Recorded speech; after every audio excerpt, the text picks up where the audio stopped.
Time is it in the morning for you? 9 a.m. You know what's funny? So you Yeah, can see on my computer screen, it's 9:59 right now. At least I think you can see that. Um, yeah. I have been up for 5 hours already.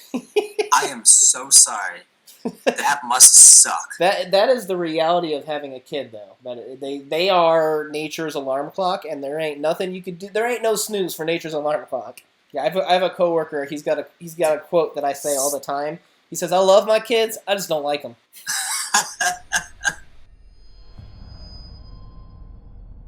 What's up, YouTube and fellow Guardians? We are back for another episode 3 of Ship Happens.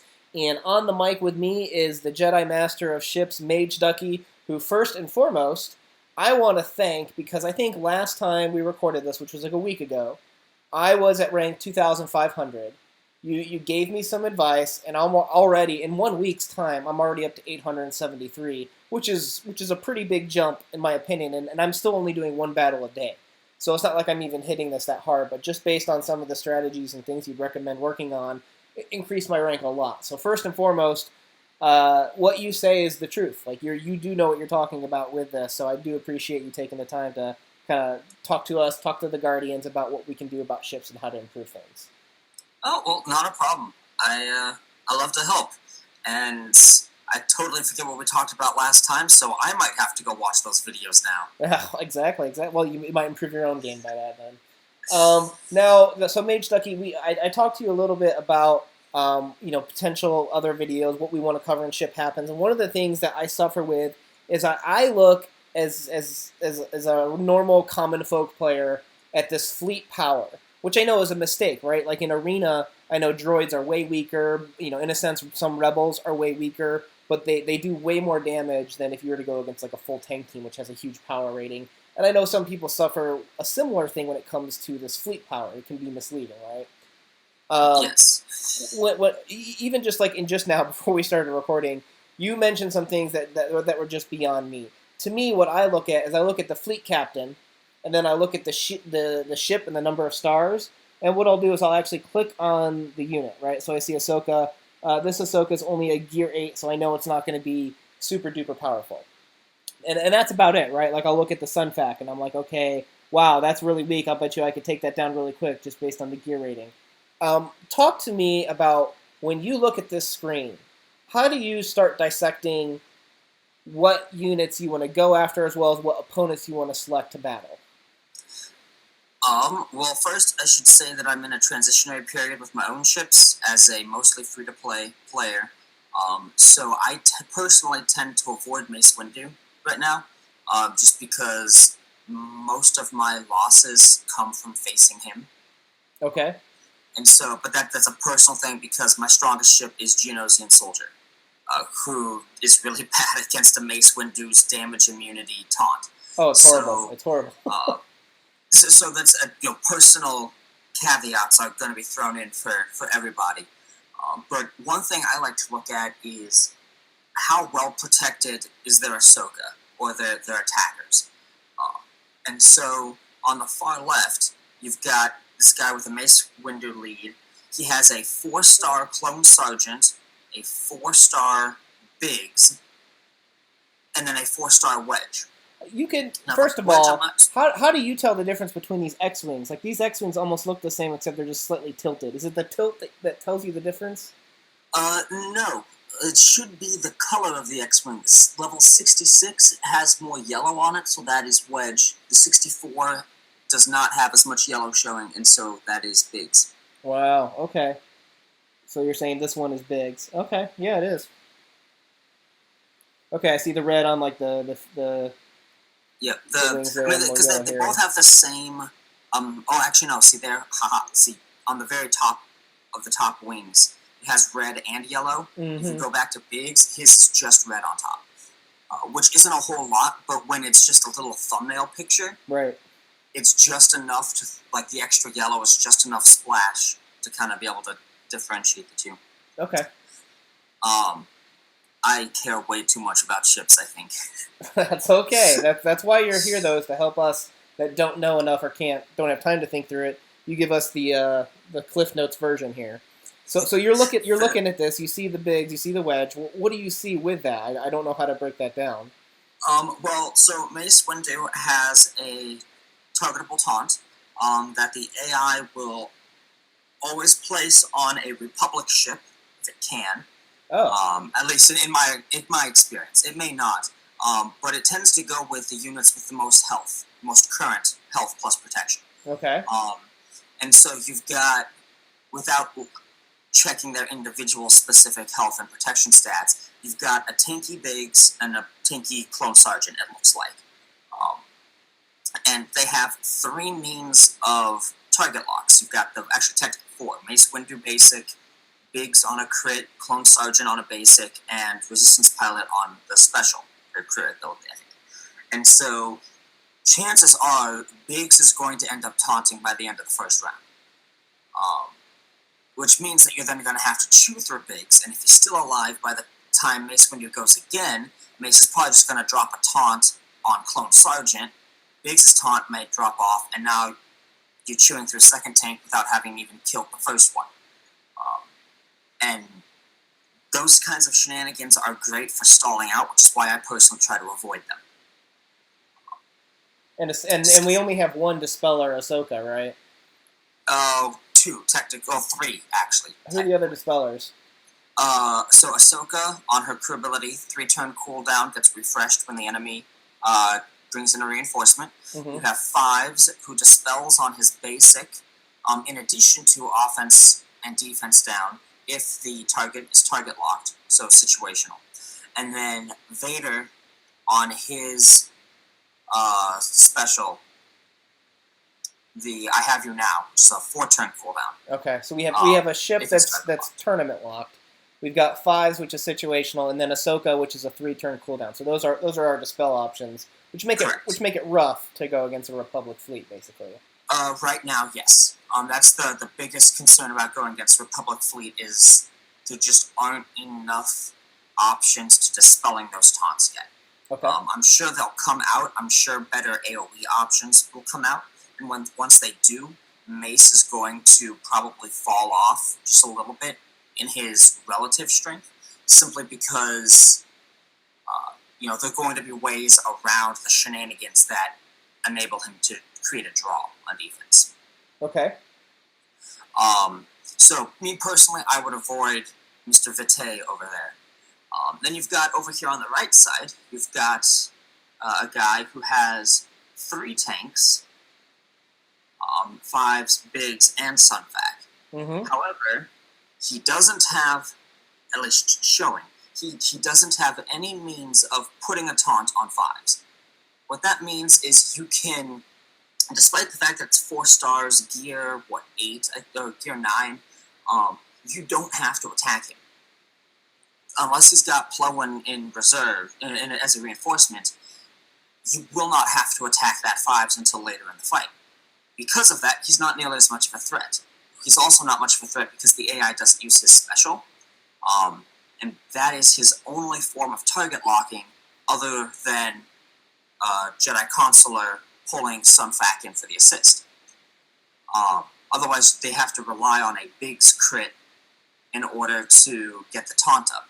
And so that's a pretty great fleet comp to be attacking, because Jedi Consular and Ahsoka are both going to be vulnerable, and so is the likely Geo Soldier or the Wedge or whatever that's coming in behind those as reinforcements, because they just don't have a lot of taunting options in that opening fleet. Okay, because the computer misuses Fives, and then yes. What triggers Sunfac's taunt? I don't have his ship.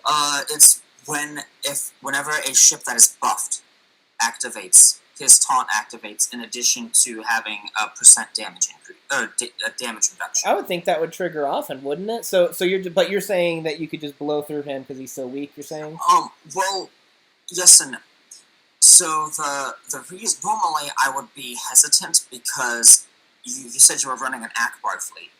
Akbar does tons of buffs between the protection up on assists, and then I personally like to start off the battle with seize the advantage to get those early crits out, help Biggs make sure he gets a crit for the target lock, whatnot.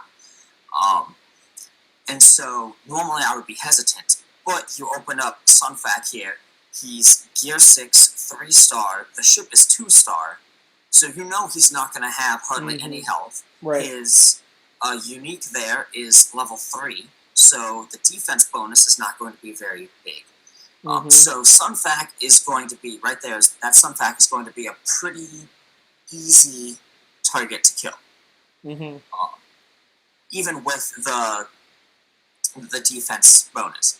And so that's one of those situations where you really should look beyond just, that surface level arena screen. Once you find a fleet comp that you're like, hey, I think I could take this on, then check out the stats. I tend to check out the stats on their tanks, because if they're going to be taunting, that means I probably have to chew through them, and I generally know what damage output my ships have on average, and so then I can estimate, this will take, two activations to kill, or this will take 5 activations to kill, and I try to make decisions like who to attack based on that. If you've got a fleet with 4 guys that are all going to take 5 activations to kill, I don't want to touch you, because I'm not going to be able to kill you, meanwhile you're just going to pick me off. It sounds like, at least with the current state of the game, or where your fleet is, a lot of your decisions of who to attack is based on the tanks and who's taunting, is what it sounds like to me. For right now, yes, because I don't have ships at max, and because of that, I'm not able to use the fleet composition that I really want to, that has a lot of damage output. And so in order to avoid draws, which I've actually never had a draw in Fleet Arena, in order to avoid that, I try to avoid the big, heavy tanks when I can. Okay. Just because I lack the offensive damage right now. It's not that it's not out there. I just don't have pilots strong enough because I'm a droid user. I'm trying to recover from droids not being pilots. Yeah, we really got the shaft on that one, that's for sure. And then this middle guy. Now, another thing to look at would be the Fleet Commander stars.